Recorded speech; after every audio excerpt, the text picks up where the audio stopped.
Welcome to Freedom to Learn, the podcast that champions choice in education, defends parental rights, and exposes the harm caused by school unions. I'm Jenny Gentles, Director of Education Freedom and Parental Rights at DFI, the Defense of Freedom Institute in Washington, D.C. Washington Twitter and the education world are in a tizzy about what the recent elections could mean for education policy. In the midst of the storm, Congressman Tim Walberg is calm. A Republican from Michigan who is campaigning to be the incoming chairman of the House Education and Workforce Committee, Representative Walberg joins Freedom to Learn today to share his thoughts on strengthening pathways to the workforce, empowering parents with education freedom, and ensuring that schools don't keep secrets from parents. Congressman Walberg has represented Southern Michigan since 2011 and also sits on the House Energy and Commerce Committee. Before coming to Congress, he served in the Michigan House of Representatives as a pastor and as president of a community foundation. During our conversation, Congressman Walberg will share his family's experiences with various education models and his thoughts on how the federal government can better support alternative education paths. Stick around for the final segment of the Freedom to Learn podcast. Special myth-busting guest Darrell Bradford, president of 50CAN, will tackle the claim that education freedom programs are designed to take money from the public system and write checks to private schools. Congressman Walberg, welcome to Freedom to Learn. Well, it's a delight to be with you. Thanks for giving me the opportunity. So your mother was a teacher and your father was a machinist and a steelworker. And Yeah. I heard that you worked as a steelworker to pay your way through college. How has your background and your family life experienced your policy interests and your priorities? Thanks for asking the question. Background has a lot of input into what a person does educationally as well as vocationally. And my mother was a one-room schoolhouse teacher in Iowa. And it was the Depression that took her out of that and ended up going to Chicago to earn money as a secretary, a stenographer, and send back to her family's farm because the family had lost the farm. And so now mom and dad needed help.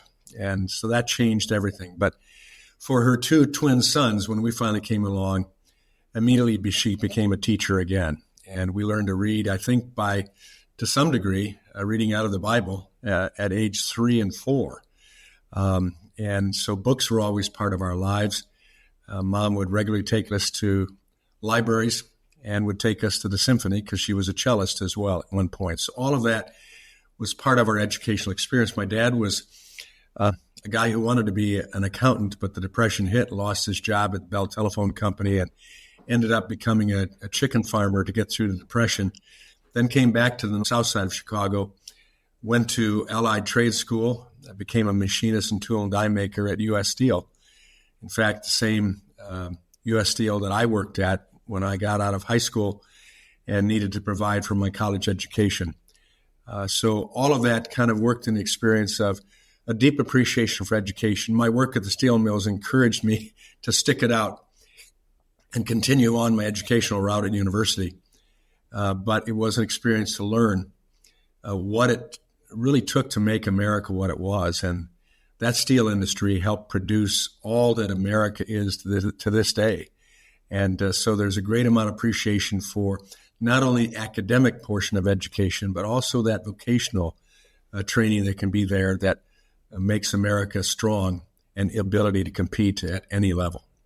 I want to talk more about vocational training. I feel like that terminology, VOTEC, was the typical terminology back when I was coming along, and then fell out of favor. And then there seemed to be this fervent obsession with ensuring that all students came out of high school on a path to go to a 4-year degree. And students right now are saying, no, thanks. That's not what we're interested in increasing numbers. We have a number of high school graduates choosing alternatives to this 4-year college degree path.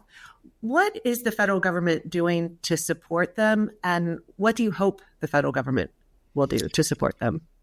Well, I don't think we're doing enough right now to encourage that. In fact, we have hurdles in the way.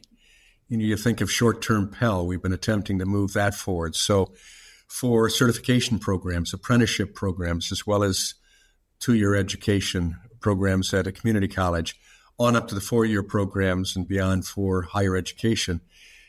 If you are educating yourself or training yourself toward a vocational goal, That should be our main interest in government. First and foremost, we ought to take the roadblocks out of the way, unnecessary requirements and stipulations.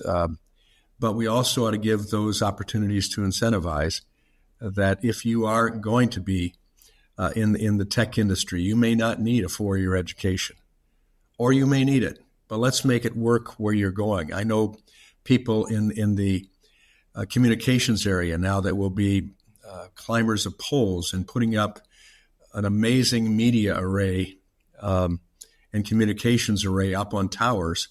It doesn't take a 4-year education, but it can provide 6-digit salary figures if you get through that training program, which could be 16 months, 2 years, and now you're doing something that will be there for a long time and very necessary. So let's incentivize that as opposed to cloistering off toward one mode of education. I think that's for the security of the country as well. I think what we've seen with the anti-Semitism that broke out after October 7th, we've had a chance to see the indoctrination, the wrongs that have taken place at our 4-year institutions, and what's developed when we really assign or move people toward one approach to education. And sometimes that's done in an untoward fashion.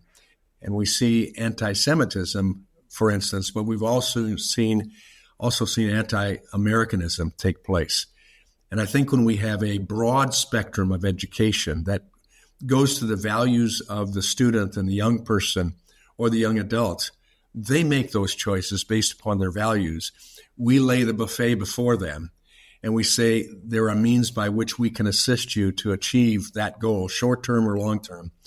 And ultimately, we take away the overriding control of a big government and put it back in the individual, and especially as I think about education, into the home, where mom and dad and student decide what direction they're going, with counselors that may be in their high school that assist them in the process, but still that family unit is encouraged to be the unit that brings forward the education opportunity for the kid. Well, you mentioned counselors, and that actually is a personal concern of mine. I look at my daughter, a high school junior, and what the high school counselors are focused on, which again is that one idea. You need to be prepared to go to this 4-year college. I wonder how many guidance counselors are out there who are prepared to help these students navigate alternative paths, to find apprenticeships, to find internships, to understand what programs might be available to support them that have nothing to do with 4-year college, but have everything to do with preparing them for a successful career pathway and a successful life. Are you concerned about the idea that increasingly we have federal programs that fund guidance counselors who are not equipped to help students navigate these pathways? I am. I mean, they're all trained at the same place, generally at the 4-year institution. That's their experience. And as you said early on, VOTEC took on a negative connotation that, these aren't your words, but they'd be words I've heard. Ha ha, you're dumb. You go to VOTEC, I go to college prep. And that may be just the opposite. That person, like my daughter, for instance, we had the opportunity because of who we are, our capabilities, our financial status, our freedom opportunities to decide where we would send our kids to school. And all of them had an opportunity at public, homeschool, and in private school, religious school. Our daughter was struggling. Socially, Heidi, she met 100% and beyond. She was a social butterfly. She loved that. But academics didn't make it, and we struggled in home education to try to get to that point and almost gave up until we said, well, why not check the vocational route at our VOTEC Center, Career Education Center. And we gave her the opportunity to take a pick, and she saw dental assisting as interesting. And she got in the dental assisting program. Make a long story short, it brought reality to why she needed education. She went on to junior college, community college, and got her associate's degree in dental hygiene. That motivated her to go one step further and get her bachelor's degree in applied science. And she's the only one of my three children, and her brothers were academically gifted. One was nominated for a Pulitzer and came in runner-up for a Pulitzer. The other son is self-employed blacksmith, doing amazing work there. But she was motivated ultimately because the choice became for her something that met her real-world expectations. And she was good, very good at dental assisting and then at dental hygiene. And she's made a career out of that and an opportunity ultimately to go to master's program. And this was a girl we didn't think we were going to get out of high school. So that it's personal to me to say, know your child. And I believe parents, generally speaking, there are bad examples, but generally speaking, parents love their kids. They want the best for their kids. They want a future for their kids. And if given the opportunity to see the options available and not have roadblocks in their way, they will assist their young person to get into the training program, the educational program that will meet their needs. I love hearing that you have this background with raising your children with public, private homeschooling. Did you become an advocate for school choice, for education freedom based on your own family's experience, or were you already aware of these options and their ability to help parents make sure that their children's unique needs were met? Yeah, all of the above. I was in the state legislature. I was on the education committee there in the state legislature, and I became aware through meeting with other legislators around the country that there was this thing called home education.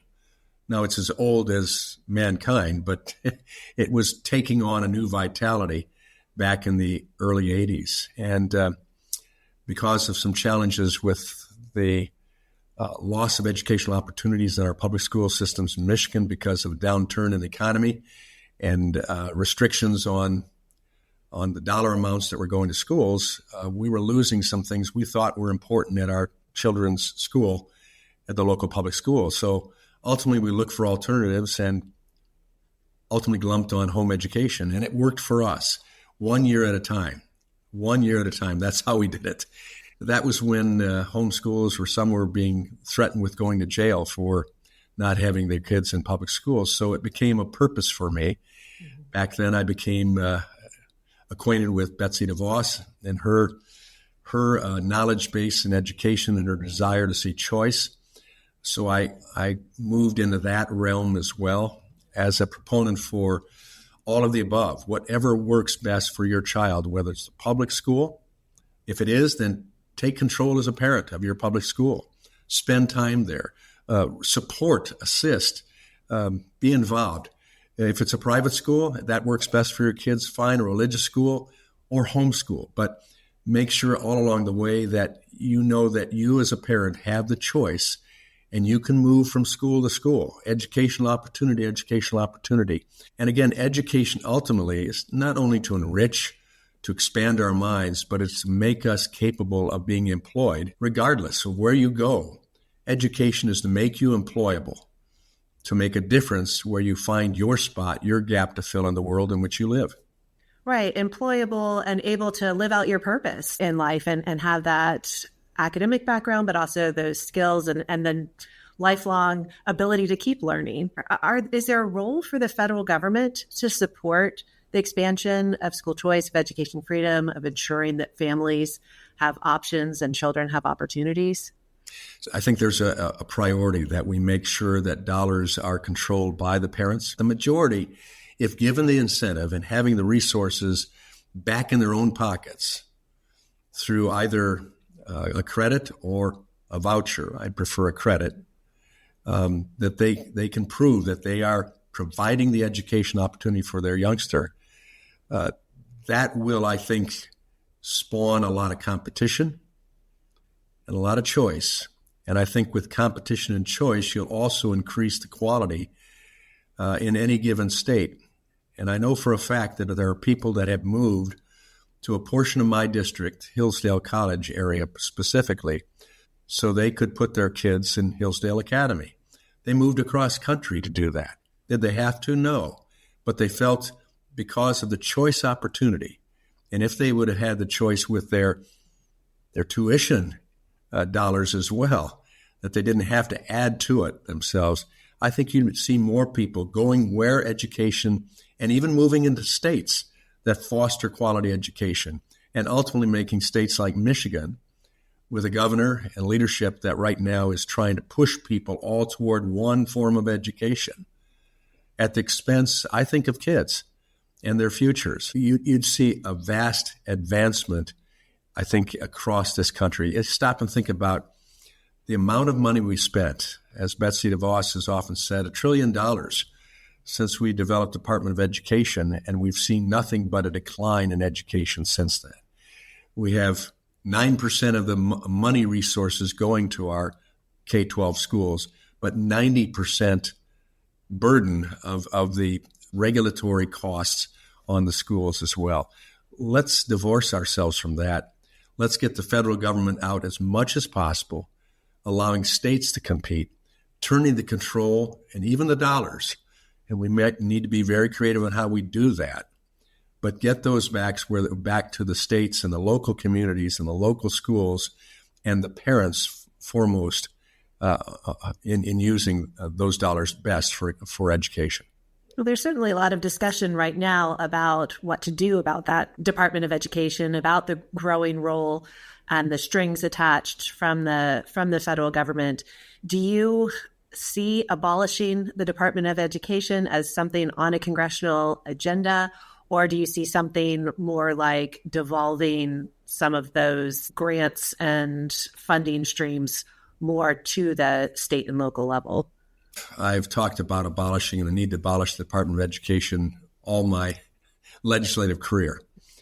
But I also have said numerous times, Ronald Reagan said it so well, that the closest thing to eternal life on this earth is a government program or agency. And that's so true. But we have, at this point in time, a president who has not only thought about that in his mind, but has made it a campaign issue, talking about abolishing the Department of Education.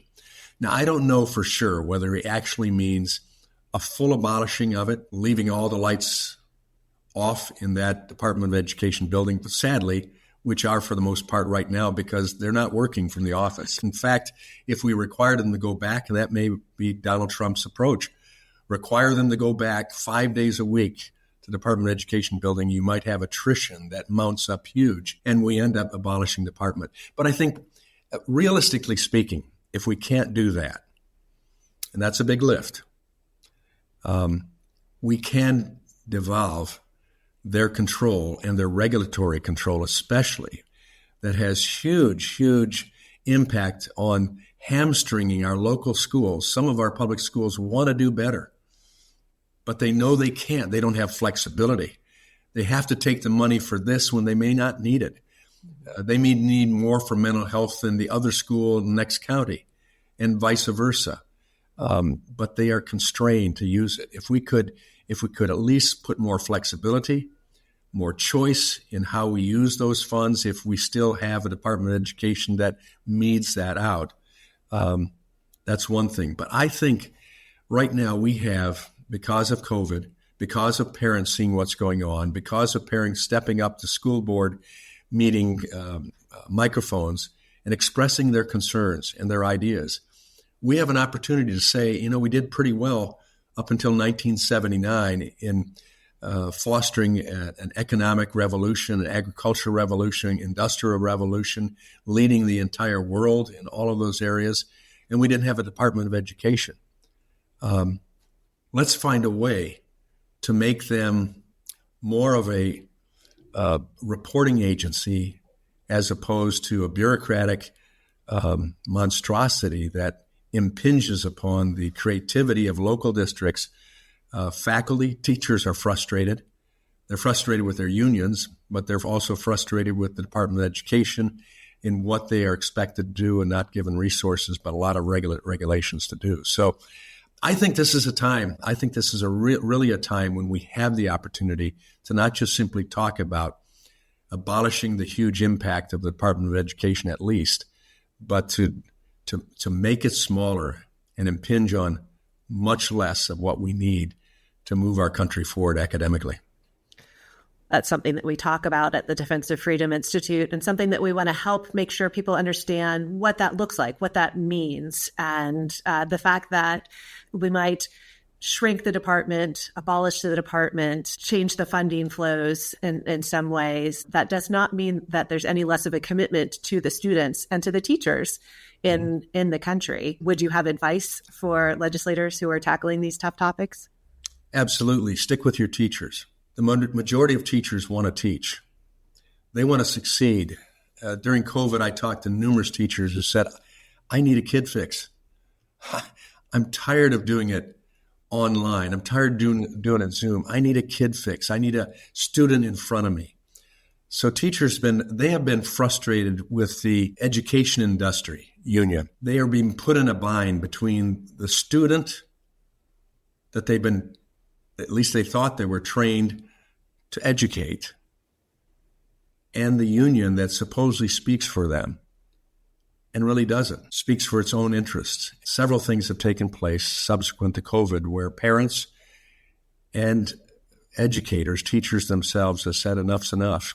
We need to get back to the main purpose being the main purpose, and that's a student in the classroom learning the subject, not simply to gain the subject, but to learn what it means to learn, how to learn, and enjoy the learning process so that truly you see education as a lifelong privilege and not an obligation. And I think that's where, if we can get back to the teachers outside of the unions, and I'm not an opponent of unions where it's needed. I was a member of the United Steelworkers, and I know that they made my position at the number 2 electric furnace much safer and stronger than my dad had it when he was there.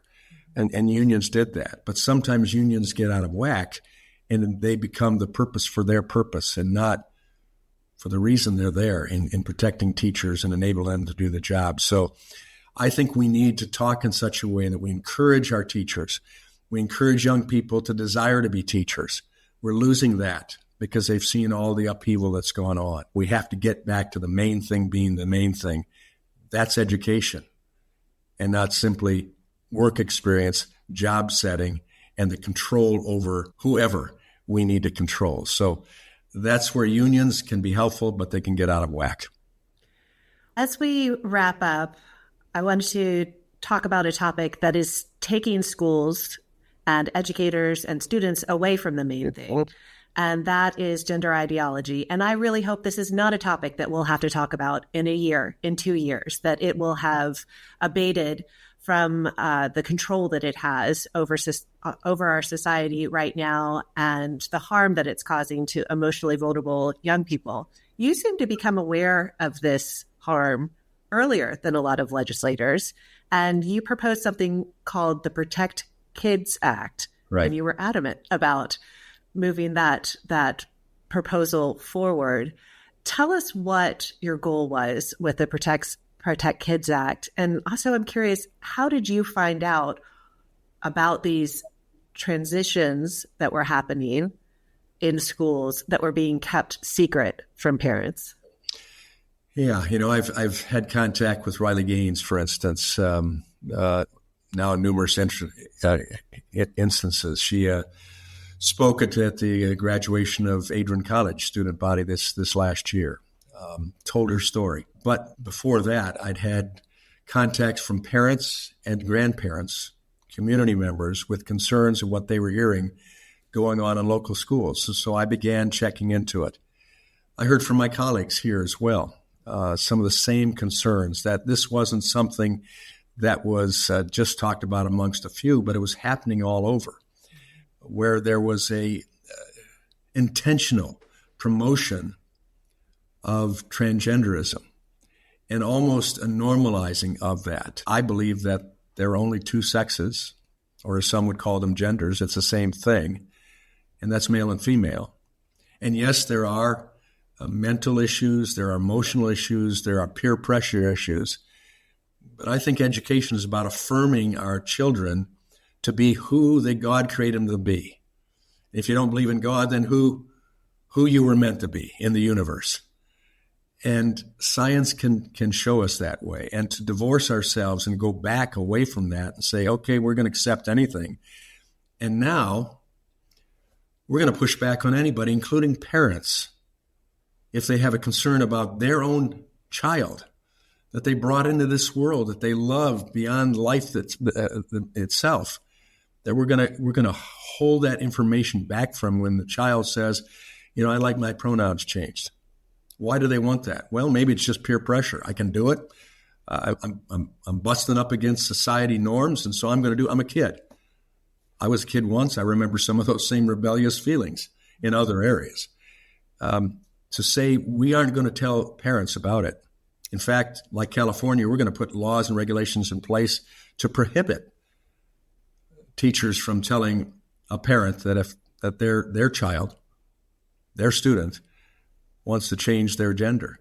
That's just wrong. And so I felt that was something we ought to push back against and say, wait a second, if we're giving federal dollars to your school and you don't require your teacher in the classroom, if a student comes up and says, Ms. Smith, I want to be called by a different pronoun from here on out.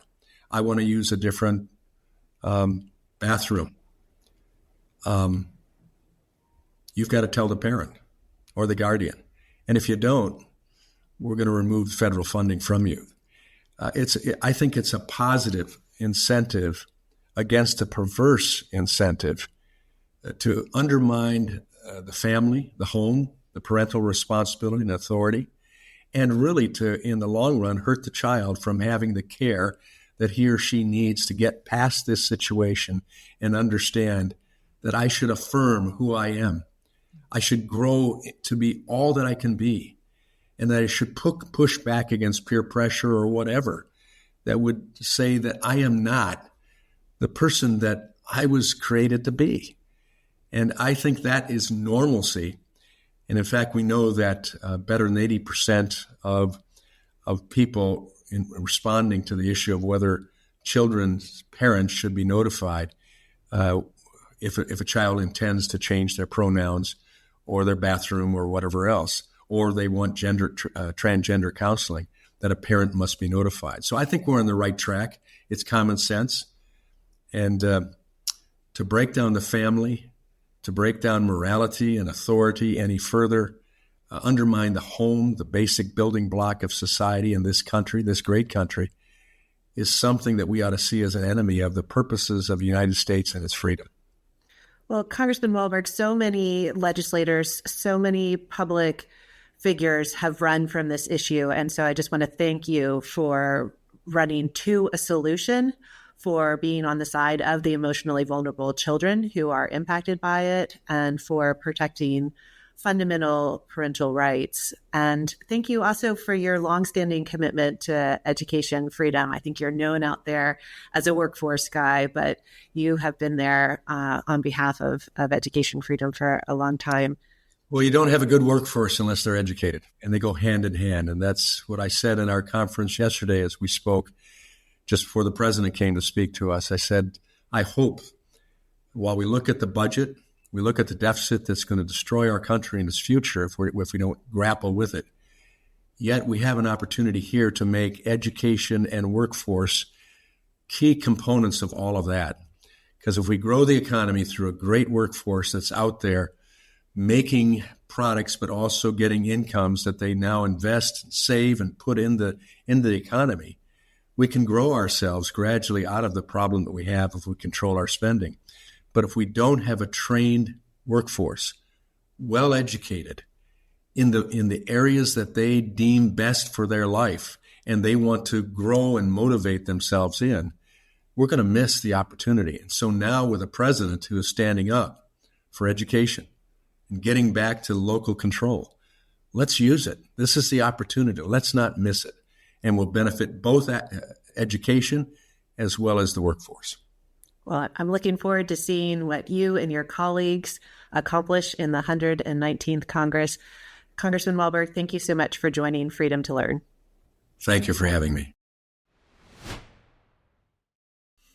Well, Jarrell, thanks for returning to Freedom to Learn and tackling school choice myths with us. Love talking through these things with you. Those myths are pervasive. They are out there, and we will continue each week tackling them together. Let's talk about this idea out there that the school choice programs let the government to start writing checks to private schools and taking the funds from the public system. Isn't this awful? What's your response to that? There's no school choice program in America, to my knowledge, that writes checks to private schools. Most states have constitutional language that would prohibit state government writing checks to private schools because that would violate the Establishment Clause.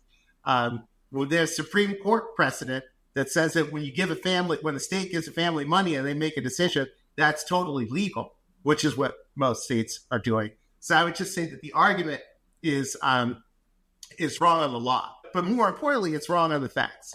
Because right now, state governments send state money to private schools all across the country. This is already happening. So in my blue enclave of New Jersey, if your school district does not bus kids and the school is like more than a certain amount away, the state gives you money so you can drive your kid to private school. We have state-mandated pre-K at like $13,000 a family, where you can choose any pre-K you want, private, religious, or otherwise. In New York State, just across the Hudson River, transportation and textbooks like nursing aid. There are tons of public revenue streams that already go to private, independent, and religious schools. So I just always think this is really funny because the thing that you say you don't want to happen that's going to make the republic crumble is already going on everywhere.